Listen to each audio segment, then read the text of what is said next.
हरे कृष्णा, राधे राधे। आप सभी का स्वागत है मेरे YouTube चैनल श्री राधा माधव रसामृत में। आज की वीडियो में हम वैशाख मास महत्तम के अध्याय 6 का पाठ करेंगे। तो आइए इस कथा को शुरू करते हैं। पर सबसे पहले हम प्रणाम करेंगे हमारे गणपति महाराज की। पान फूल मोदक चढ़े, लड्डू मेवा थाल, सद्गुण हमको दीजिए हे शिव जी के लाल। बोलो गणपति महाराज की जय। अब हम गुरु को प्रणाम करेंगे। 68 तीर्थ गुरु चरण, परवी होत अखंड, सहजो ऐसो धाम ना, सकल अंड ब्रह्मंड। बोलो गुरु महाराज की जय। कथा प्रारंभ करते हैं। नारद जी कहते हैं कि हम एक ब्राह्मण और छिपकली का इतिहास कहते हैं। प्राचीन काल में हेमांग नाम वाला एक राजा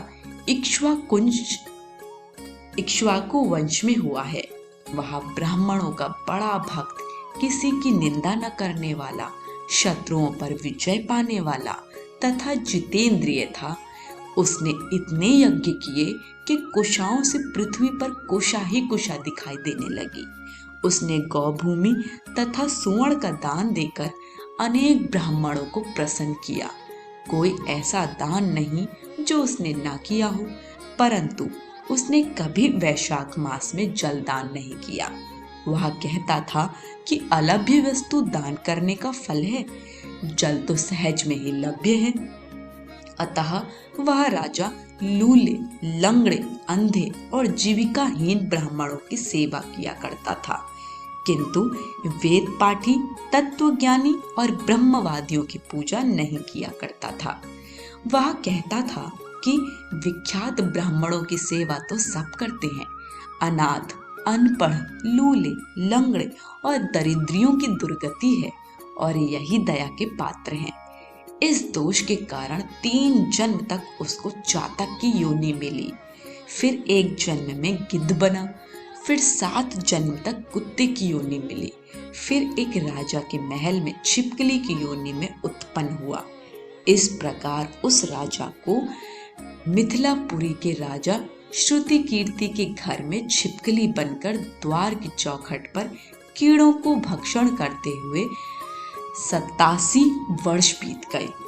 एक समय श्रुतदेव ऋषि भूखे प्यासे दोपहर के समय मार्ग में थके हुए मिथिलापति के घर आए। ऋषि को देख राजा ने खड़े होकर उनका बड़ा आदर सत्कार किया, मधुपर्क आदि करके उनका पूजन किया और उनके चरण धोकर अपने माथे पर उस जल को छिड़का।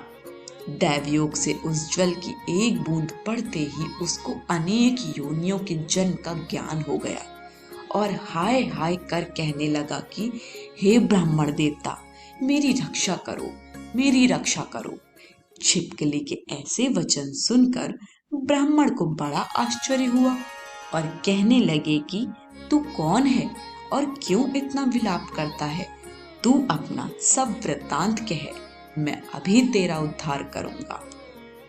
ऋषि के ऐसे वचन सुनकर वह छिपकली कहने लगी कि हे ब्राह्मण, मैं इक्ष्वाकु कुल में उत्पन्न हुआ। मैं वेद शास्त्रों का ज्ञाता था।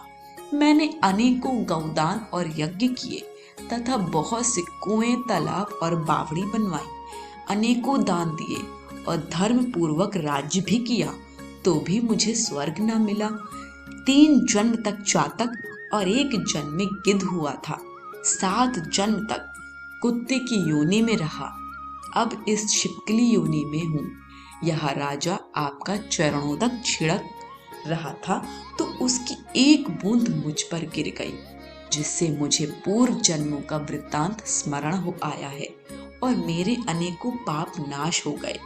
मुझको 28 जन्म तक छिपकली की योनि भुगतनी पड़ेगी, सो मैं इन जन्मों से डरता हूँ। अब आप कृपा करके कहिए कि मेरी यह दशा कैसे हुई।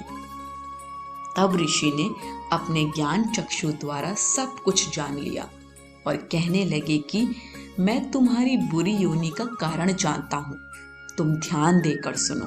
तुमने भगवान के प्यारे वैशाख मास में कभी जल दान नहीं किया। तुमने जल सुलभ जान यह समझ लिया कि यह तो बिना मूल्य ही मिलता है, और धूप व मार्ग के प्यासे ब्राह्मणों को जल दान नहीं किया। महात्माओं की अवज्ञा इस लोक और परलोक दोनों में दुखदाई है। सज्जनों की पूजा ही धर्म, अर्थ, काम और मोक्ष देने वाली है। इस प्रकार बहुत से कर्तव्य को नहीं देखते। जैसे मंद आदमियों की संगति से कुछ फल नहीं मिलता, वैसे ही तीर्थ और मूर्तियों से भी तत्काल कुछ फल नहीं मिलता, परंतु महात्मा को दर्शन मात्र से ही पवित्र कर देते हैं। तुमने ना तो जलदान दिया, ना साधुओं की सेवा की। इसी कारण तेरी यह दुर्गति हुई। अब मैंने जो वैशाख में पुण्य किया है वह तेरे को दूंगा। उसी के फल से तेरी शांति होगी। इससे तेरे भूत, भविष्य और वर्तमान तीनों कालों के कर्मों के संस्कार दूर हो जाएंगे। यह कहकर ऋषि ने जल स्पर्श कर एक दिन के वैशाख स्नान का फल उसको दे दिया।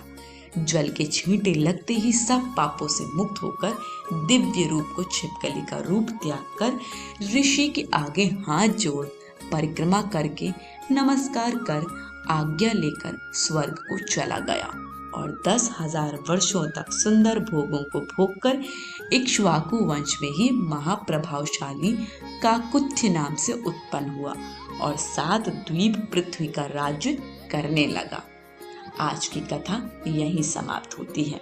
कथा पसंद आई हो तो कमेंट बॉक्स में हमें अपना फीडबैक जरूर दीजिएगा।